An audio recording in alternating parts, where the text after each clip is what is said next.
Hello everyone, today I'll show you how to turn VSync on or off in Librarian. Let's begin by opening the options menu. From here select video, then scroll down.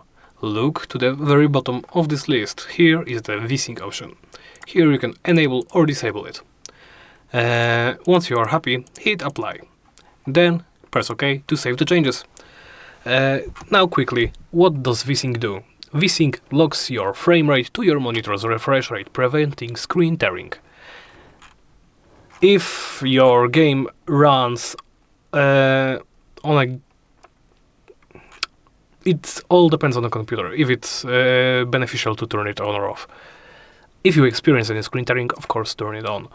But if you do not, you can simply use it as a frame rate limit, depending on the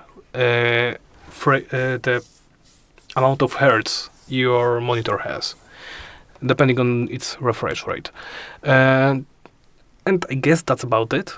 Of course, once again, I remind you to apply the settings, then you can simply press the cancel button to close the menu, and that's about it. Thank you for watching, and please make sure to like, comment and subscribe.